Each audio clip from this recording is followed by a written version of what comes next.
Hey guys, OG here, bringing you guys our BFO Search Tour Round 3 battle against Jesse 504, J-Bear, the man, the myth, the legend himself, and his Ann Arbor Acelgors. If you guys do enjoy today's Wi-Fi battle, please do me a big favor. Hit that like button, as well as subscribe to the channel if you're new. We're really close to 600, and I'd really appreciate if you help me get it there, whatever. By the end of the month, I would really appreciate it a ton.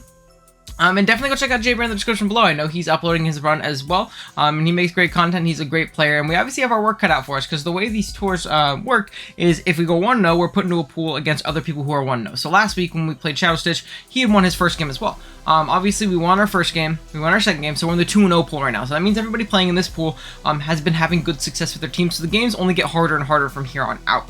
So we have to do very well and perform very well in this game. This is a very interesting matchup. We're going to go over the team really quick. There's a timestamp on the screen probably right now, as well as in the description below is when the battle starts, if you want to jump ahead to that right away. But we're going to go over our team in the match really quick so you have that background knowledge going into it. But with that being said, let's go ahead and jump into the matchup. It should pop up on your screen right now. If you don't remember our team, we made a couple changes within the last video. We ended up dropping in the in-between rounds of this Surge Tour round. And again, if you want more of an explanation on that, go watch our other 3 videos on the tour. It'll kind of explain a little bit better. But we ended up dropping Gorbis, who was the MVP last week, and Chimeco, who's been the MVP this whole tour so far, unfortunately. They had to go. We ended up picking up Gyarados and Spirit Tomb. I think our team gets a little bit better overall. Gyarados still can function as that bulky pivot water, but also that great setup win con, as well as Spirit Tomb giving me that offensive fighting check, and offensive psychic check, and having a dark type is obviously very, very nice. So our team's a little bit different now. As you can see on the screen, it is Venomoth, Rhyperior, Tauros, Blaziken, Gyarados, ABOMASNOW, and Spirit Tomb. Well, J-Bear's team, good lord, it's scary. He has the Nidoking, Vaporeon, Spirit Tomb, Steelix, Ambipom, Rotom Fan, and Tangrowth. Now, this matchup, defensively, god-awful for me. I don't have switch into his offense, especially Nidoking. Look at Nidoking and look at my team. It just clicks stabs and, like, potentially, like, T-Bolt. And everything on my team dies. There's no AV in the game either, so I can't go with, like, some weird AV shit. Like, it's gonna be very tough for us to try and deal with that Nidoking. Incredibly tough for us to try and deal with that thing defensively. Vapo, very annoying, but okay. We actually don't switch into Spirit Tomb all too well. I don't really have good ghost immunities or switch-ins, like, at all. Steelix, even offensive Steelix, is very, very annoying for me to deal with. Ambipom can be annoying over the course of a game, especially because we're not bringing our 2 resist to it, but I think it should deter him. Rotom is going to be really annoying for us because we're not bringing Rhyperior, spoilers, and then Tangrowth is very annoying.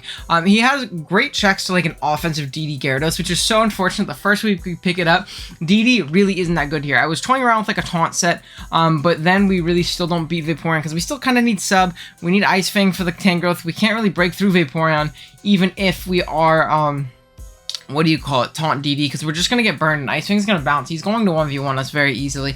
It's just not going to work out overall. So that's kind of out of the picture. Venomoth has a potential chance to do it, but, you know, let's just jump into it. You can see our first mon on the screen. I'm going to take away the matchup really. Oop, I accidentally put the HBR up. I'll put away the matchup really quick. We have our ABOMASNOW. This Pokemon goes absolutely buck wild. We're rocking out with the Life Orb. Move-wise, we're rocking out with Giga Drain, Blizzard, Substitute, and Ice Shard. EV-wise, it got 188 HP, 244 special attack, and 76 speed with a modest nature. This Pokemon goes absolutely wild. If we look at J-Bear's team once again, Blizzard, Giga Drain, Blizzard, Blizzard slash Giga Drain, Blizzard slash Giga Drain, Blizzard, Blizzard. Everything drops to ABOMASNOW. The reason we're sub is because I think if J-Bear, and I told him this before the game, I think if he goes with a more defensive approach and tries to beat me with his bulk, with his Vapo Tangrowth, I'm going to take advantage of him, and there's nothing he can do to stop me. I really don't think he can do anything about me subbing up with my ABOMASNOW, especially on that passive Vaporeon, Blizzard, and Giga Draining his entire team. Our speed tier is very lackluster. He has great ways of revenging us, but if we're behind that sub and we can position ourselves correctly, I really think that this Pokemon can just pick off everything on his team at a certain point. We have Ice Shard despite being modest, because it's a great way of picking off weakened threats like a weakened Nidoking, Rotom, even an Ambipom, something like that, if things do get really out of hand. And I didn't need anything besides Blizzard and Giga Drain, really, like, at all. So I felt like that was fine. Next up, we have our Blaziken, rocking out with the Choice Scarf Blaze's ability. EVs wise, we are rocking out with max attack, 76 defense, and 180 speed with an adamant nature. Flare Blitz, U-turn, close combat, and Earthquake. This is going to be a great lead. I think it's a great Scarfer. It positions me well against a good majority of his team. It's a great way of revenging an on-scarf Nidoking. Earthquake does a ridiculous amount of damage from full. It's like a 70% chance to kill no bulk Nidoking, which is great, makes this a great lead. We can U-turn around. We have a great way of breaking through Tangrowth/Steelix, which is also very, very nice, obviously. And it forces in that Vaporeon, and that is the most important thing. If I could force in that Vaporeon and get a U-turn, that's when I get my free sub, and that's when I wreak havoc. So we're going to have to use Blaziken to hopefully offensively position ourselves into a KO with ABOMASNOW, or a couple KOs with ABOMASNOW. That's kind of the overall goal there. Next up, we got the Moth making its return in round 3, rocking out the Black Sludge, Tinted Lens as its ability. EVs wise, we are rocking out with 44 HP, 236 special attack, and 228 speed with a Timid Nature. Moves wise were Bug Buzz, Sleep Powder, Roost, and Quiver Dance. Now, again, if you look at our opponent's team, he really doesn't deal with the set over the course of time very well at all. We can Sleep Powder things like Nidoking so we can set up on them a little bit easier. Same thing with the Spirit Tomb trying to Sucker Punch us, something like that.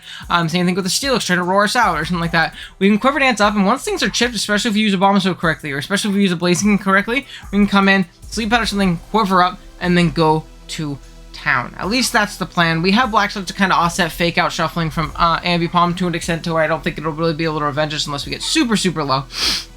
Which is obviously very, very nice, because then we get, you know, like 2 turns of Black Sludge back, and we heal off most, if not all, of the damage that the Ambipom's doing to us prior with a fake out, which is obviously very, very clutch. So I think this is really, really cool. Now, I have one more set, and I don't want you guys to laugh at me, because I really do think it's going to put in a lot of work. And I really do think this, and I'm super, super proud of the set. We're rocking out with the Gyarados, right? We're Wakanberry. Pretty standard stuff so far. But then, we go to our nature, and it says Modest Nature? Hold up a second. Yeah, we're rocking out with a special attacking Gyarados. We're rocking out with Hurricane Scald, Taunt, and Thunderbolt. EVs wise, we got 196 HP, 244 special attack, and 68 Speed Def. Again, with that Modest Nature, those Spadef EVs allow us to take a timid Life Orb Thunderbolt from Nidoking after rocks with our Wakanberry and retaliate with a pretty strong Scald. This thing is here solely for offensive positioning. It gives me Intimidate Shuffle for the Ambipom, which is great. It forces in the Tangrowth initially, as I think what will be his initial response in case we are like Taunt DD Gara, with like a Crunch or an Earthquake or something like that to kind of deal with that thing. So I think if we can invite in that Tangrowth, one, get a Hurricane off on it, do a ridiculous amount of damage to it, probably not kill if he has any Spadef at all, or isn't, you know, or is that full, but force him out into a position where he needs to go Vapo. I can Taunt, Thunderbolt that thing down, chip it down, or Taunt and get into my ABOMASNOW for free as he picks me off if I'm weakened. I will 100% take this thing being traded for Vaporeon in order to get that free switch into ABOMASNOW and then wreak havoc. That's really my best bet, because Taunt will also make it to where he can't roar me out as I try and sub up, especially if we've already revealed sub and he is roar. He might not want to do that. I don't think he'll stay in roar initially, but if, say, that comes around a second time, I want to be prepared for it, obviously, which is great. So that is going to be the team. We're rocking out with our special Gyarados and our sub 3 attacks Life Orb ABOMASNOW. It should be a fun time, and I'll see you guys in the battle. Hey guys, OG Albina here, bringing you guys our BFO round 3 matchup against J-Bear Jesse 504. And I know his team name is the Ann Arbor Excelgors. We got the first one of the tour we've done correctly. If you guys enjoyed today's Wi-Fi battle, be sure to drop a like, as well as subscribe to the channel. We're almost at 600. If you could help me out along that journey, I would really appreciate it. So definitely hit that sub button if you haven't done so already.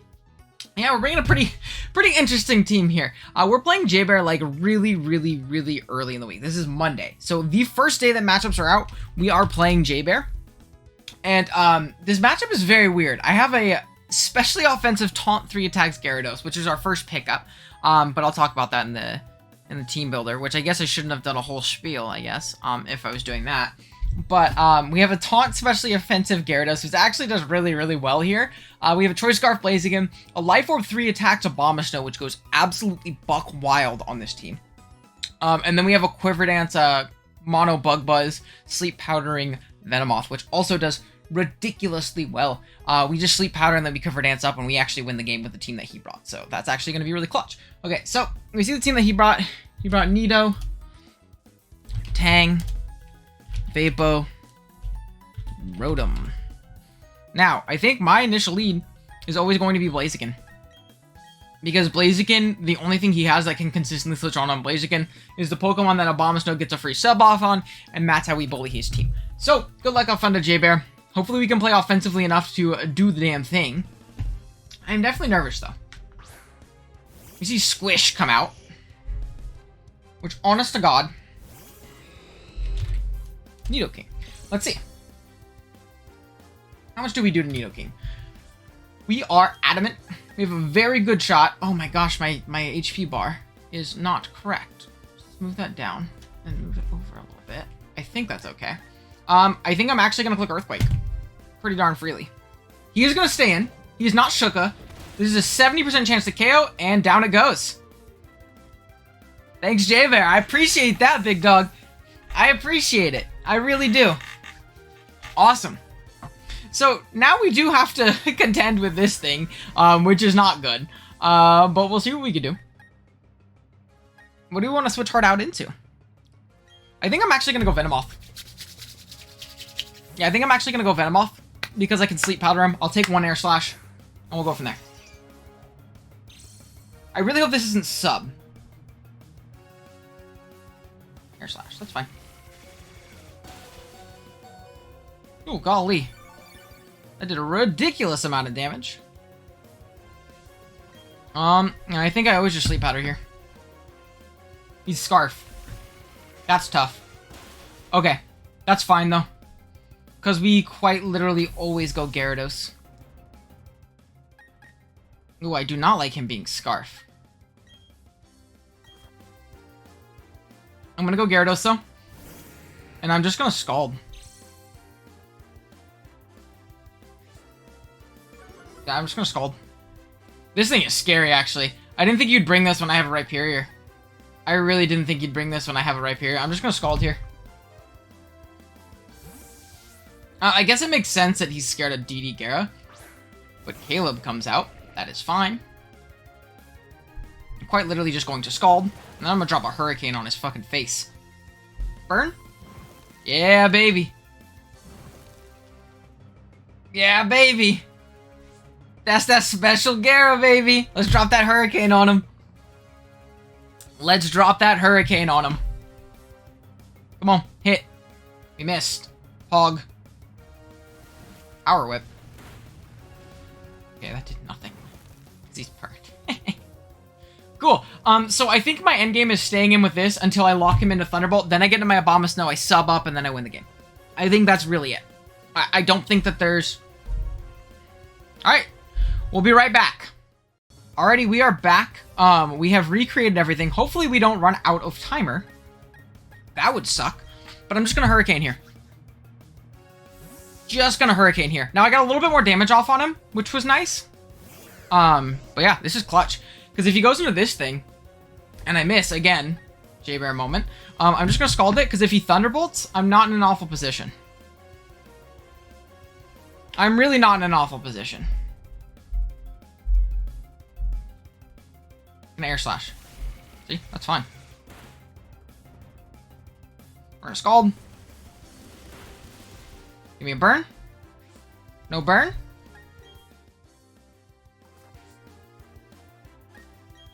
And if he lets me do this one more hit, I think he dies. Yeah.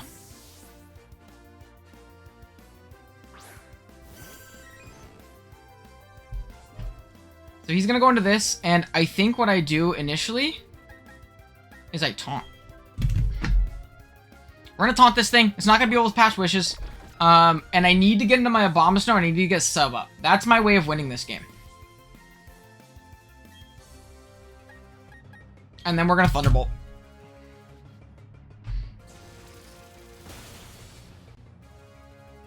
Yeah, we're gonna Thunderbolt.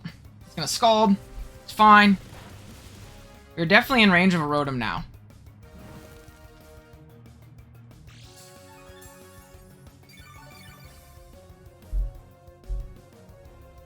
And then I'm going to Thunderbolt once again. Yeah, I'm just going to Thunderbolt again. I almost want to go into thing. I really think he's going to double into the Rotom, though. I really think he doubles into the Rotom so that I can't get up a sub with my, He did not. Interesting.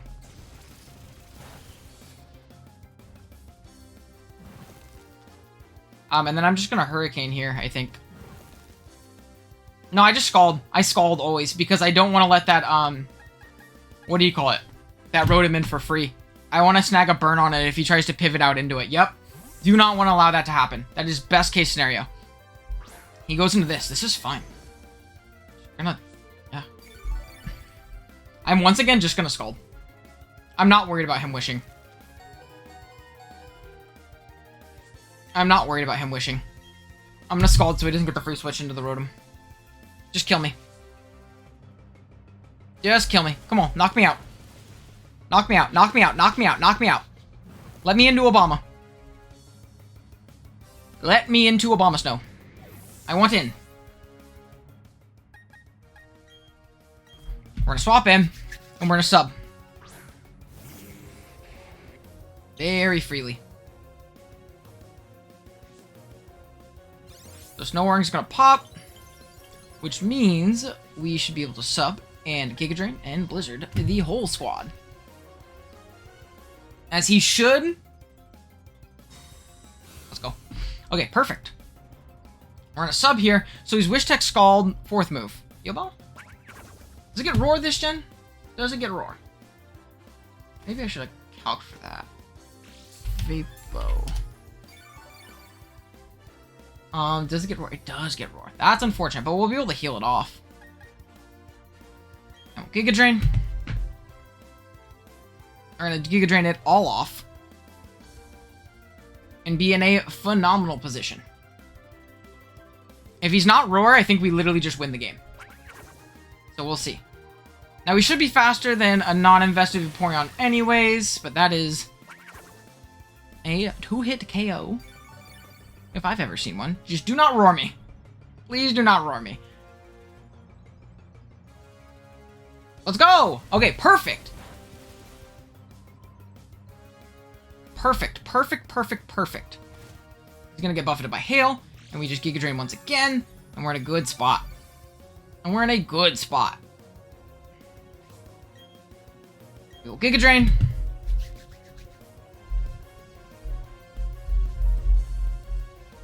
He's gonna protect again, that's fine. It's whatever. Yeah, no, I'm chilling. I'm quite simply chilling, because I also have Shard to 2-hit KO offensive Rotom, which I think he is from that range. Rotom fan. Alright, Giga Drain again. I have no reason to make another play. He is going to withdraw. Caleb comes out. Alright, Caleb. I'm clicking the button. I'm clicking Blizzard too. Oh my god. That does so much damage. 50. Just Hail, don't end. Doesn't end. Don't end. Don't end. Don't end. Don't end. Don't end. Don't end. Let's go. So I have 1 free Blizzard. And if he gives me this, mwah, best case scenario. And I think I win this game, just in general. Like, Rotom should be in range of a 2-hit KO from Ice Shard. Like, pretty darn freely. Does Giga Drain do more, though? Giga Drain does not do more, even if we're, even though we're, what do you call it, modest. Oh yeah, that's a 2-hit KO. So we just Ice Shard. Big ABOMASNOW going crazy. Shouts to Shuckle King. Maybe I should name this thing Shuckle, because I know Shuckle goes crazy. Went crazy with ABOMASNOW and LDI. Then the Ice Shard.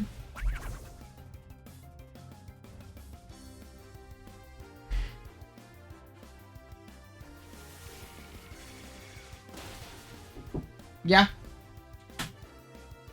What's up, buddy? What was that? Okay, I'm recording right now. Alright, Bob. Alright. I think I just Ice Shard again. He's going to withdraw.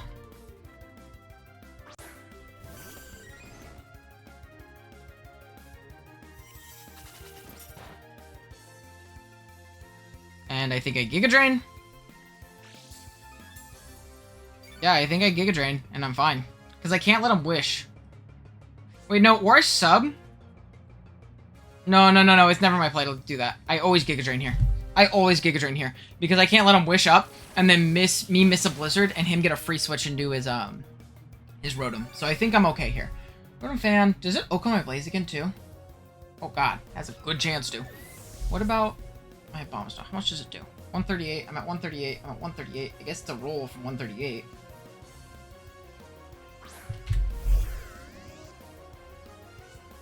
So he has to get those 2 rolls, I guess. And we just Ice Shard here. Pretty sure. Ice Shard.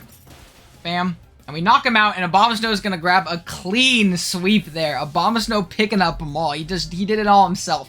GG to J-Bear. It was really tough for him to position around this ABOMASNOW, and I knew that if he decided to play passively and let that Vaporeon stay in and not be Roar, or let that Tangrowth stay in and not be, you know, have a way of really hitting me or anything like that, I was going to prosper and have a good time. Like, he just did not switch into this Pokemon's dual steps because of the just the nature of his draft. So, GG's to him. Definitely go check him out in the description below. We move on to 3-0 on the tour, which is amazing. I'm really liking the team. We'll see what changes we end up making next week. Maybe the team will get even more broken, but we'll see. Thank you guys so much for watching. I'll see you guys in the next one. Later.